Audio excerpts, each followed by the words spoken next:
Ayyee daawwattootaa fi hordoftoota miidiyaa walabummaa Oromiyaa guyyaa har'aa sababa guyyaa gootota Oromoo eebila 15 sababeeffachuudhaan miseensotaa fi qondaalota jaarmiyaa ABO biyya alaa akkasumas miseensaa fi qondaala hoogganaa itti gaafatama jaarmiyaa ABO godina Awurooppaa Jaal Gootomsaa Muddii akkasumas itti gaafatamtoota godina Imo Jaal Oromoo fi Ahmad Umar waliin jirra.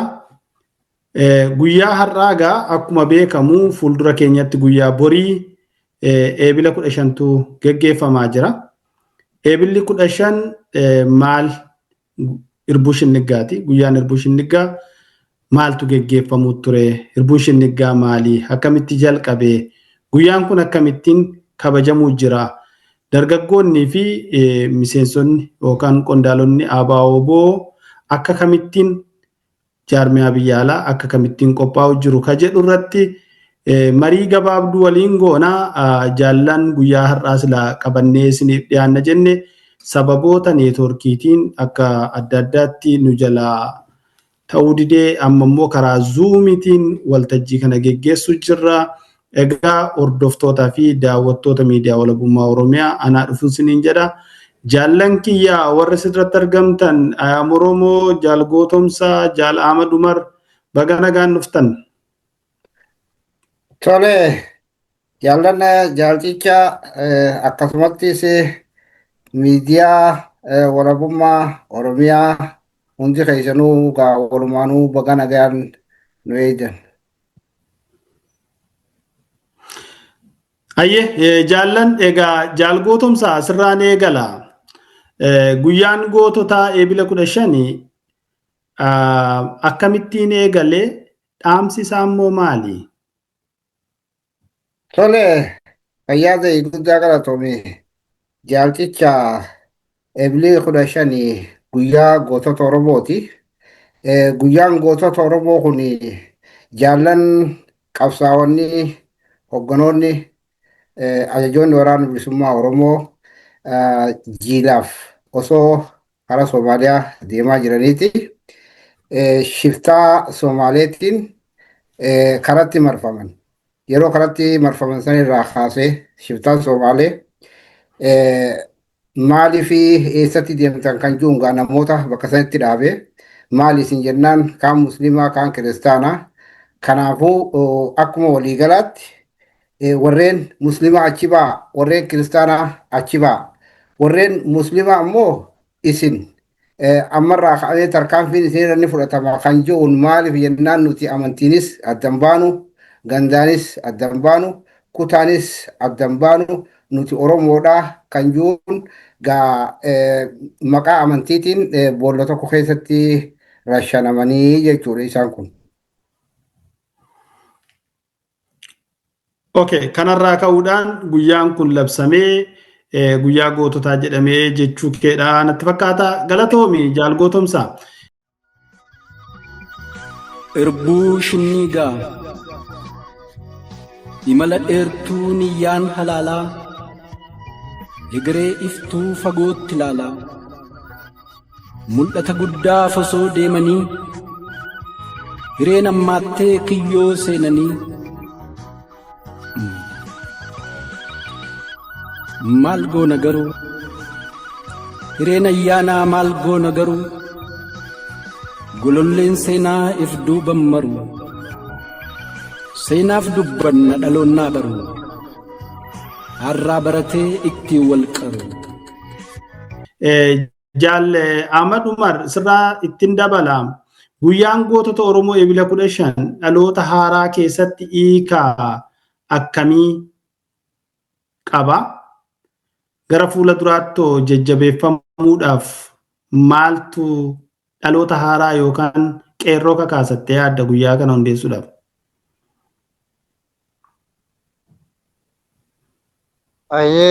Duraan dursee miidiyaa walabummaa akkasuma jaalchichaa fi keessummoonni asitti argamtan hundi keessaniyyuu yaamicha nu godhuu keessaniif galatooma isiniin jedha. Akkuma beekamu guyyaan kun dhaloonni har'aa maalitti ilaala akkamitti ilaala jettee gaafii na gaafachuu keetiif. Wanti guyyaa kanarraa nuti barannuu fi wanti keessatti uf laaluu qabnu irra guddaani tokkummaa Oromoo yookiin wiirtuu tokkummaa Oromoo bu'uura tokkummaa jedheetiin ilaala akka nama dadhabaa tokkotti jechuudha. Sababni isaa maali yoo ka jennu taate odoo guyyaa san isaan amantii fi kutaadhaan gargar bayanii yookiin ammoo jiila sanirratti qoodamiinsi wayii kan argamu taate har'a Oromoon amantii kiristaanaa fi musliimaa fi amantiilee garaagaraatiin wajjin jiraachuu hin danda'u jechuudha. Warra gumaa ta'eet ta'uufiitiifuu lola walitti banee hanga har'aatti sila Oromoo wanni jedhamu kun addunyaa tanarraa akka hin jirre ofii isaatiin wal dhabamsiisa ture jechuudha. Garuu gochi guyyaa san raawwatame akka Oromoon maqaa tokkummaa kana argitee tokkummaa kana cimsee dhiiga sabummaatiin waliin jiraatu wiirtuu yookiin ammoo bu'uura ta'ee kan argamedha jechuudha. Haa ta'u garuu nuti dhaalmaya qabsoo san keessatti dhaalmaya qabsoo isaan irraa dhaalle keessatti dhaalmaya hojii isaanii yookiin amaloota isaanii dhaaluu dhabuun dhaloota har'aa kana keessatti akkuma mul'ataa jiru fakkeenyaa fi dhimmi gandummaa fi amantii dhimma silaa boolloo takkatti keessatti awwaalamee guyyaa erbuu shinnigaa san hundeen isaa bakka sanitti citu ture jechuudha. Haa ta'u malee har'allee garuu dhaloonni seenaa barachuu dhabuun akkaataa wareegama qabsoo keessatti taasifame wareegamtoonni erbuu shinnigaa kun maaliif akka boolloo takkatti awwaalaman wallaaluu dhabuun hubannaa seenaatii fi yookiin ammoo seenaa qorachuu dhabuu fi seenaa qabsoo bilisummaa Oromoo fi seenaa wareegamtoota yeroo hin hubatintu argamaa jechuudha. Maaliif karaalee sooshaal miidiyaa adda addaatii fi gochoota mootummaan yeroo hedduu bu'uura godhatee dhimma fayyadama bu'uura siyaasaa impaayirichi hundeedhaan itti fayyadama akkaataa cabiinsa Oromoo keessatti dhimma gandummaa fi amantii kana yeroo hedduu hojii impaayirichaatii fi ofiintiiskaa impaayirri ofiintiisku jechuudha. Isaan guyyaa erbuu shinnigaa gaafa imala san taasisu impaayira kana keessatti innee qabsoota yookiin ammoo mootummaa cunqursaa kana ofirraa kaasuu hin dandeenyu. Mootummoota ollaatti deemneetiniin of ijaarree mootummaa kana kaafna yaada jedhuuf tokkummaa saniin akka uummanni ammoo isaan irratti waa laallatee tokkoomuu fulaa sanitti yookiin ammoo erbuu shinnigaa sanitti warraaqnee jechuudha. Nuti har'a ammoo seenaa isaanii keessa gadi buunee itti yaadnee seenaa qorachuu dhabuun dhaloonni har'aa kun waan deemaa jiru kanaaf yookiin ammoo dhimma tokkummaa dhimma facaatii Oromoo dhimma amantii fi kutaalee kuni kan silaa seenaa qorate har'a waa'ee gandummaatii fi waa'ee gosummaa hin dubbatu jechuudha. Ammas dhaloonni wanti godhuu qabu gara fuulduraatitti qabsoon eenyummaadha. Eenyummaan Oromoo eenyumaayyuu ni dursa jechuudha. Amantiin odoo namni tokko yeroo dhalatu durse eenyummaa waliin dhalata jechuudha. Amantii garuu kan fedhe ta'uu danda'a. Kanaafuu kana sirriitti ilaalee erbuu shinnigaa tana yaadatee dhaloonni kara dhufutti waa'ee Oromoo fi Oromiyaa irratti tokkoomuun barbaachisaadha. Tokkummaa Oromoo fi Oromiyaa walabummaa Oromiyaa biyya walaba taate ijaarachuu keessatti dhaloonni irrallee tarkaanfii godhee tattaafatee guyyaa kana keessatti ufaaroomsee calaqqee qabsoo bilisummaa Oromoo ta'uudhaa qabaan jedha jaala galatoon.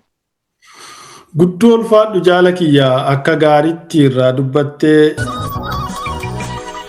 Nuti amantiidhaan gargar hin baanu, nuti Oromoodha doonuu jiraannu jedhanii didan jillar kan laannu sodaa du'aatiif kadhaan wawwaanne. Murtii gootummaa maayyii fudhatan hadhaa du'aatis waliin unatan. Nuratoo sabaa asafee hin qabne guyyaa shinnigaa akkasiin dhabne. Dubbattee jaal Oromoo itti gaafatamaa jaarmiyaa Abaaboo godina Imo haalli yeroo ammaa keessatti rakkooleen qabsoo Oromoo maal fa'aadha?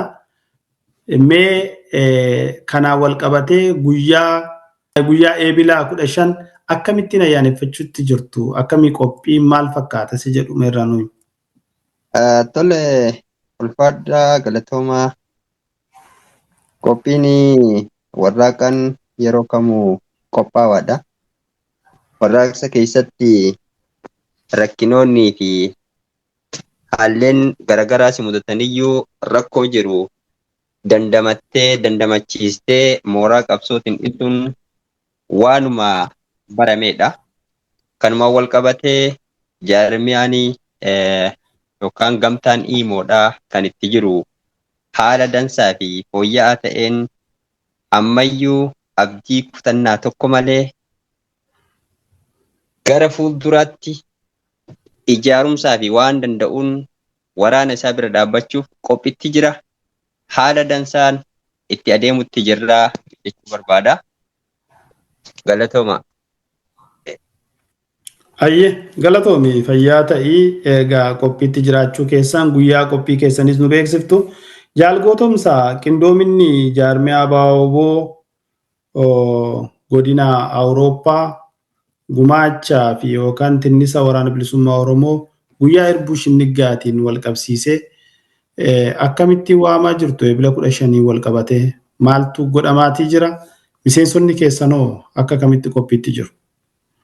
Tole fayyaa guddaa galatoomi ulfaadhu jaalchicha godinni keenya qophii guddaarra jira ammaa fi akka waliigalaatti nuti godina Awurooppaa keessatti gamtaa sadii qabna.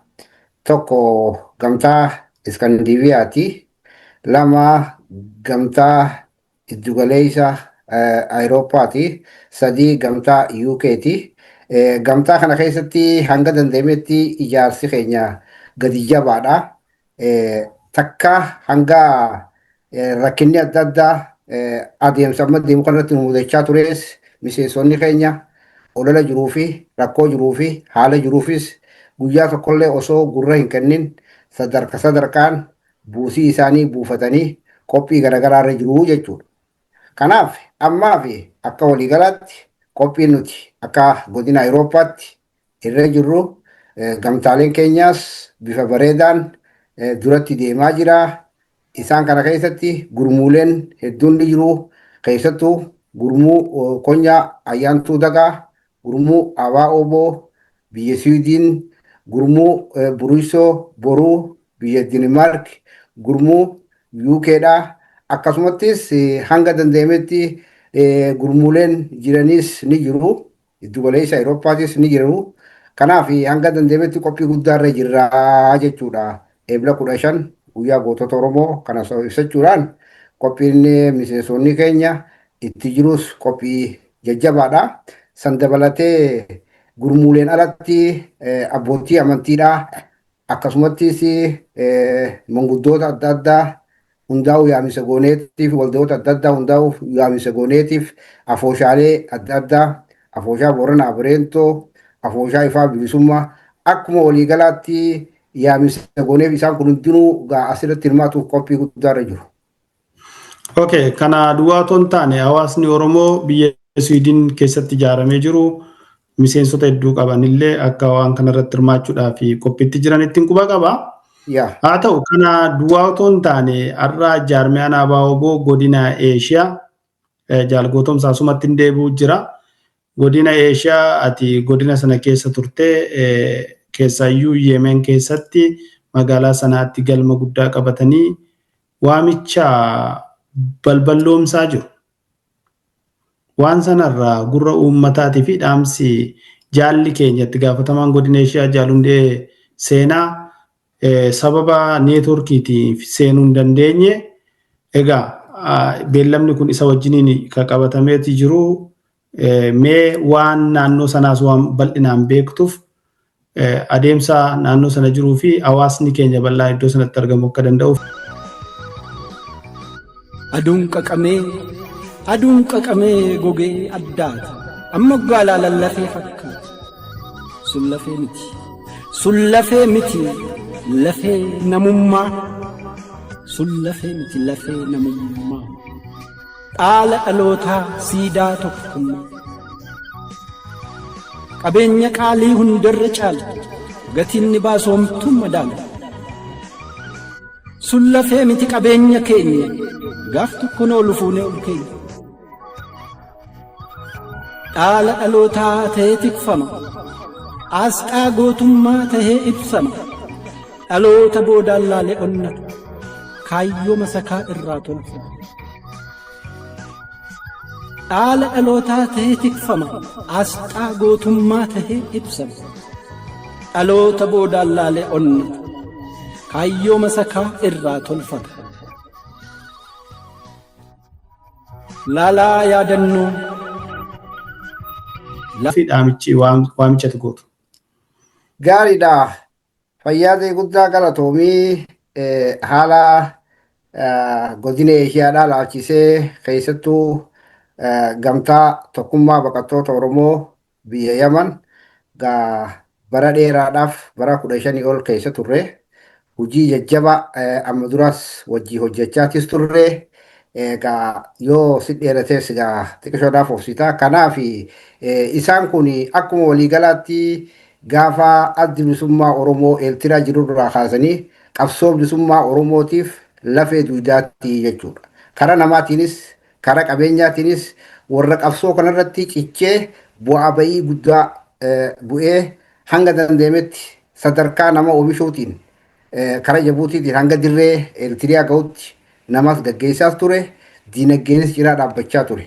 Eega caasaan jaarmaya abaawoo boodhaa eebla 13 gad dhaabbatees bifuma kanaani akka waliigalaatti godina Eeshiyaatti ijaaramanii waraana bilisummaa Oromoo ciraallee dhaabbachaa turanii ammaas taanaan ammoo amma akka waliigalaatti hojiin bal'aan irratti hojjetamuudhaan gaafa 17 qophii guddaatu jira jechuudha. Galmi qabamee jaarmanii tokkummaa baqattoota Oromoo Yaman akka waliigalaatti magaalaa sanaadhaa warreen jiran qophii guddaan irratti argamuudhaaf qophii isaanii xumuratanii jiranii jechuudha. Kuni bifa bareedaan waan nama gammachiisu bifa yaaminaatiinis hanga dandeemetti hawaasni Oromoodhaa naannoo san jiru hundinuu shamarran dargaggoonni hayyoonni akkuma waliigalaatti hundinuu odeeffannoon ilaa hanga ammaa qabutti bifa gartee qophiilee adda addaa qophaa'anii guyyaa sana achirratti argamuudhaaf qophii isaanii xumuratanii jiranii jechuudha. Hubannoon inni sanirraa qabu kana. Ayyee ulfaadhu galatoomi jaalgootomsaa haalli nuti ittiin dhiyaanne sagantaa bal'aa qabaannee turree sagantaa keenya irratti silaa akka gaariitti sa'aatii fudhannee argamuu hin dandeenye. Ammaaf karaan nuti ittiin dhiyaanne kun yeroo gabaabaadha qabna. Akka waliigalaatti eebila guyyaa 15 ilaalchisee 15 jechuun guyyaa boriiti. Sana booda sagantaa bal'aa haala mijataa keessatti walitti deebinee karaa miidiyaa walabummaa Oromiyaa silaa sagantaalee guyyaa irraa qabannee irraa mari'anna jennee hedduudha qabna.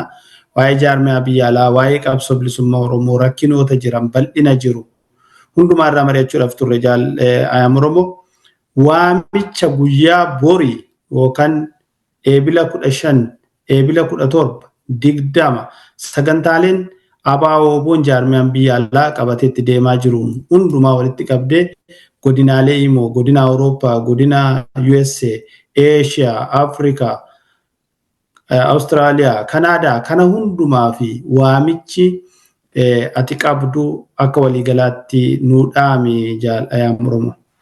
Ayyaam Oromoo, okay, amma kaaste.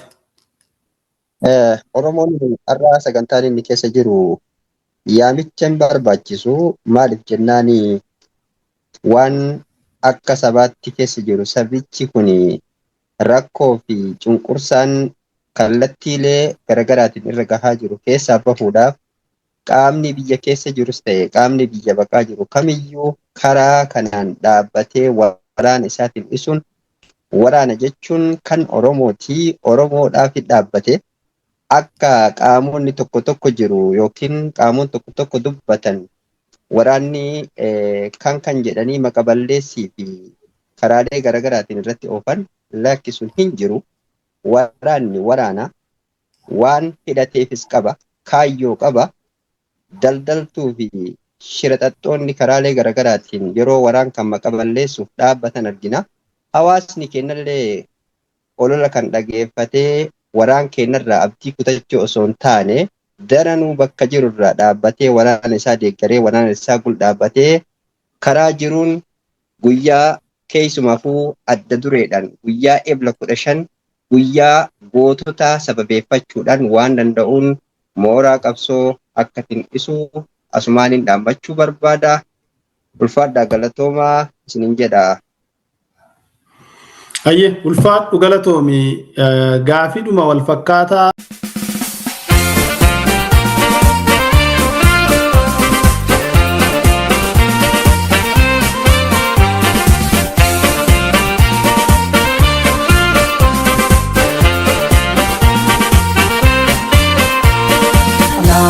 Oromoo ibsituu dukkanaa yaasi dhaabbannee gabrummaa dhaabanaa.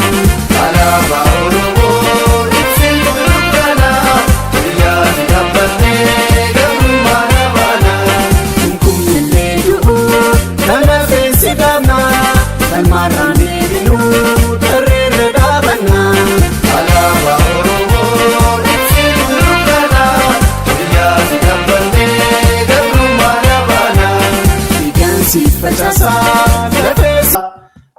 Dhaamsa Ahmad Umar yoo Jaala Ahmad Umar yoo nu dhaamte asuma walirraa fixanna.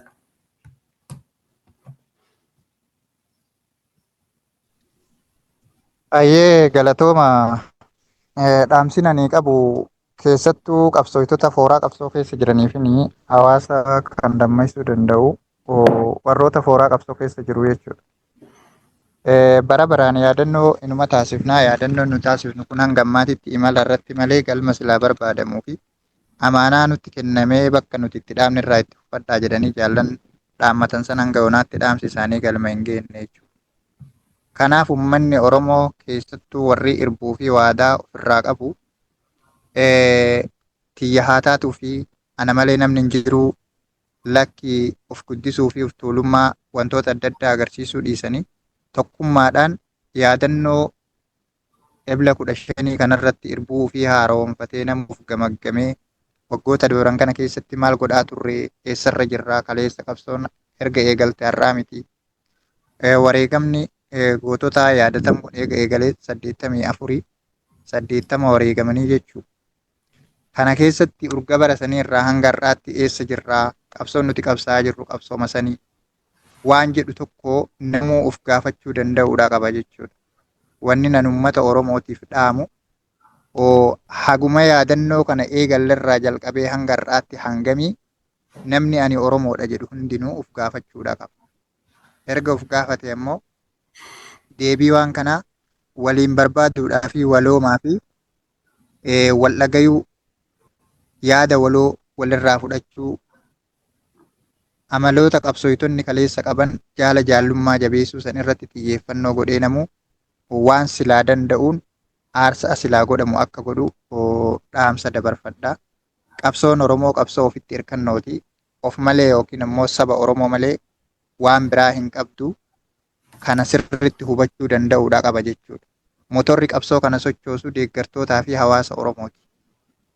Hawaasa Oromoo jiddu galeessa godhachuudha qaba qaamni qabsoo gaggeessu hundinuu. Hawaasa Oromoo jiddu galeessa godhachuu fi harkifannaa kallattii silaa kara duraatti namni tokko amala gaarii yoo qabaate qaamni alaatuu isa kajeela jechuudha. Kanaaf harkifannaa qabaachuudhaaf amala gaarummaa argisiisuu yookiin immoo hawaasa ofiititti gadi bu'uu miseensa ofii keessa gadi bu'uu yaada miseensotaa hubachuu gubbaa irraa qofa waa gad darbuu osoo hin taane jala kanaa waa ol fudhachuun barbaachisaadha jechuudha. Akkuma Oromoon mammaayitu jaldeessi xixiqqaan waa argaasanii yeroo tokko tokko hawaasa kana keessa gadi bu'anii miira hawaasaa yoo hordofan yoo dhageeffatan qabsoon kun gara fuulduraatti tarkaanfachuu danda'an jedha. Galatoomaa galanni keessan bilisummaa ta'u dhaamsi koo. Dhugaatti guddoo ulfaadhaa fayyaa ta'a jaallan haala gaariidhaan egaa akkuma ta'etti yoo ta'u irraa sababoota neetwoorkii fi bakkoota jijjiiramurraa kan ka'e haala kanaan dhiyaanne yeroo biraa haala mijataa uumnee bal'inaan dhimma qabsoo keenya irratti akka mari'annoo abdiin qaba. Egaa dhaamsa keessan uummanni Oromoo bal'aanii fi miseensonni jaarmiyaa ABO hubataniiru jedheen abdii qaba. Jaal gootumsaatis yaaduma wal fakkaatan si dhiyeessa. Ayyee. Yaada wal fakkaataa dhaamsi ati qabdu. Tole. Gaarii. Guddaa galatoomii ulfaadhu dhaamsiniin an qabu akka gartee godina Awurooppaattis ta'e akka caasaa tokkummaa boqottoo gamtaa tokkummaa boqottoota Oromoo Yaman biyya Yamanittis ta'e akkuma waliigalaatti caasaan keenya jaarmanii abaa obbo akkuma waliigalaatti boru guyyaan ga'a guyyaa Eebila 15ti. Guyyaan kun seenaa qabsoomummaa Oromoo keessatti guyyaa jabaadha. Guyyaa gootonni keenya amantiin kutaan gandaan addan baanu jedhanii boolla tokko keessatti awwaalamanii isaan ka dabrees ayyaaneffachaadha. Warreen boru qabsoo kanaaf hanga bilisoomnutti qopheessanii wareegamaa jiranis cinaa wareegamuuf ta'anis cinaa dhaabbannee waraana keenya jajjabeessuuf gumaachinis waan jiruuf kanaafuu akkuma waliigalaatti jaarmeenyi keenya caasaan jaarmee abaa obbo biyya alaa miseensonni deeggartoonni hundinuu guyyaa boruu akka nuuf irratti hirmaatan akka Awurooppaatti sa'a 18tti irratti guyyaa ayyaanni waan gaggeeffamuuf hundinuu kan irratti argamu asumaan kabajaan dhaamsa keenya dabarfannaa jechuu barbaadeeti galatoomii ulfaadhu. Ayyee ulfaadhu jaal gootomsaa jaal Ahmad Umar jaal Ayyaam Oromoo hundumti keessaniyyuu galatooma. Egaa guyyaan goototaa akkuma isinuu jettan guyyaan kun guyyaa itti jaallan qabsoo irbuu itti waliif seenanidha. Guyyaa boolla tokkotti walii wareegaman. Guyyaa otoo silaa lubbuudhaan hafuu danda'anii nuti amantiidhaan gandaan kutaadhaan gargar hin baanu kaayyoon keenya oromummaadhaaf jedhanii of tuulummaa tokko malee rakkoo tokko malee lubbuu isaanii iddoo tokkotti kitimanidha. Kanarraa kan ka'e guyyaan kun kabajama. Guyyaan kun guyyaa gootummaati. Guyyaan kun guyyaa irra deebi'anii haarsaa guyyaa irra deebi'anii irbuu waliif seenanidha. Guyyaa itti haarsaa ta'an sanarra dhaabbatanii guyyaa itti hirbuu haaromfatanidha. Kanaaf egaa jaarmiyaan abaa obboos rakkoolee bal'oo jirtu hundumaa baattatee waggoota haala kanaan itti deemuu jira. Waraanni keenya dirree qabsoo jirus bu'aa bayii meeqa keessa dhaabbatee biyya keenya karaa xurree gootonni kaleessaa cichoominaan irratti kitimaman sana otoon sharafin lubbuu isaa tokkittii qabuun qaabdii qabsiisee har'a falmaarra jira. Kanaaf waraana kana jajjabeessuu deeggaruu humneessuun dirqama keenya. Egaa waraanni kun kan nam tokkee miti. Waraanni kun kan of tuultotaa miti. Waraanni kun kan warra butatee iddoo barbaadetti galuu fi akka qabeenya kiisa isaanii keessatti kan laalanii miti. Waraanni kun waraana sabaati. Waraana bilisummaa Oromooti. Waraana bilisummaa garee yookaan gooxii yookaan murnaa miti. Kanaaf waraana keenya bakka jirru humna qabnuun waan qabnuun yaadaan bira dhaabbannee hirbuu keenya haaromfannee guyyaa boruu guyyaa goototaa guyyoota jirru kamitti bakka tokkotti walitti dhufnee karaa zuumiin maxxanee jira. Karaa zuumiitiin jaarmiyaa abaa obbo biyya alaatiin akka gargaartan waraana keenya gargaaruuf waraana keenya tinnisuuf eeyyama nama kamiyyuu nun gaafachiisu. Waraanni kan nam tokkee miti. Waraanni kan of tuultotaa miti. Waraanni warra fuudhee diinattiin kan galuu miti. Waraanni bilisummaa Oromoo gaafa Oromiyaan bilisoomte gaafa sabni Oromiyaa walaboomte birmadummaan saba keenyaa fi biyya keenyaa gaafa argame qofadha kan dhaabbatu. Haga sanatti waraana bilisummaa Oromoo bira dhaabbachuun biyyi humna qabdu deeggarsa qabdi. Biyyi humna qabdu gargaarsa qabdi. Biyyi humna qabdu kabaja qabdi. Humna waraana keenyatti yoo goone kabaja saba Oromootu ta'a. Yoo humna hin qabaanne immoo kabaja hin qabnu waan ta'eef kanaaf guyyaa boru karaa zuumii jaarmiyaa abaa obbo biyya alaa akkasumas warreen godina Eeshiyaa magaalaa sanaatti argamtan akkasumas jaarmiyaa ABO godina Imo jalatti gaafa 15 akkasuma jaarmiyaa ABO biyya alaa waliin taane kabaja keenya itti fufna. Egaa jaallan iddoo hundumaa jirtan akka irratti argamtanii jaarmiyaa keessan waraana keessan tinnistan ummanni Oromoo bal'aan afooshaaleen waldaaleen akkasumas hawaasni iddoo adda addaatti abbootiin amantii kallattii kamiinuu jirtan waraana bilisummaa Oromoo utubuun ummata Oromoo utubuudha. Waraana bilisummaa Oromoo utubuun Oromiyaa utubuudha. Kanaaf bal'inaan guyyaa biraa walitti deebinee waan mari'annuuf hordoftoota miidiyaa walabummaa Oromiyaa guyyaa har'aa sagantaa gabaabduu haala yeroo irratti qabannee dhiyaanne asumatti xumurra. Jaallan keenya warra sirratti argamtan hundumti keessanuu ulfaadhaa galatoomaa sinin jechuu barbaada. Tole fayyadaa guddaa galatoomaadhaa ulfaadhaa hundumaa keessanuu warreen maqaa miidiyaa walabummaa Oromiyaatiin nu affeertan hundi keessanuu galatoomaadhaan isin jaa. Ayye fayyadaa. Irbuu shinniigaa imala dheertuu niyyaan halaalaa egeree iftuu fagootti ilaalaa mul'ata guddaa osoo deemanii hireen ammaattee kiyyoo seenanii maal goona garuu hireen ayyaanaa maal goona garuu gololleen seenaa if duuban maru seenaaf dubbanna dhaloonnaa baru har'aa baratee itti wal qaru jilli goototaa qarayyoon sabaa dhimmi deemaniif kan akkaan jabaa shinnii garratti rakkoon mudattee shiftaa harka seenuun bobbaan gufatte gareen shiftootaa warri kafeetee eenyummaa jilaa laayyoo maseetee amantiin qooddee kan feete jeesuuf wal ganan jettee seenicha meessuuf kamtu islaama kam kiristaanni diddarra saasa keessan irbaanni lamatti riiraa adda wal baasaa jetteetti baacce qubatti raasaa nuti amantiidhaan gargar hin baanu nuti Oromoodha duunuu jiraannu jedhanii didan jillar kallaanne sodaa du'aatiif kadhaawwawwaanne murtii gootummaa maayyii fudhatan hadhaa du'aatis waliin unatan nuratoo sabaa asafee hin qabne guyyaa shinniigaa akkasiin dhabne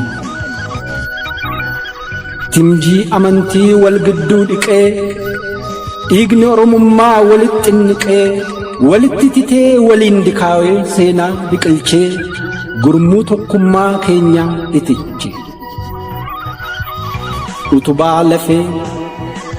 utubaa lafee dhibaayyuu dhiigaa siidaa tokkummaa irbuu shinniigaa dubbii eenyummaa dhaala dhalootaa arjooma lubbuu galfata gootaa abjuu tarsiimoo waadaan dulloomne haalaaf yeroo irratti kan hin hundoofne irbuun shinniigaa jinfuu qarrisaa gurmuu sabummaa tiksuu galmisaa falmaa biyya abbaa cimsuu galmisaa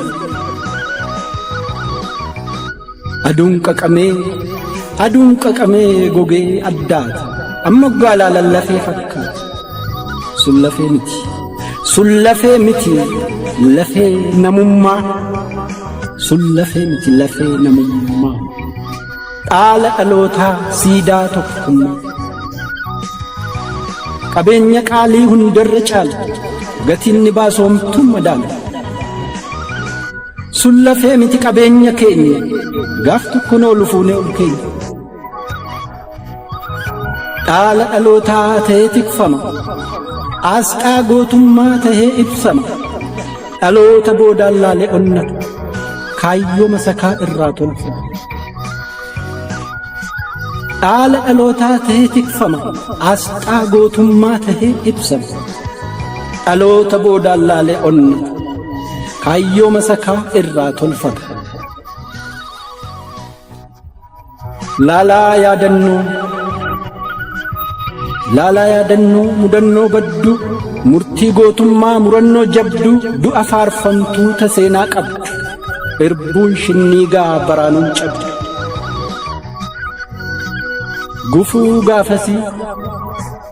Gufuu gaafasii dhallaa duubasaa iccitii dubbii callaaf huubasaa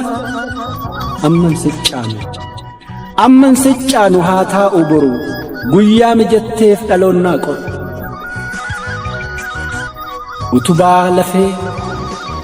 Utubaa lafee dhibaayyuu dhiigaa siidaa tokkummaa irbuu shinniigaa ni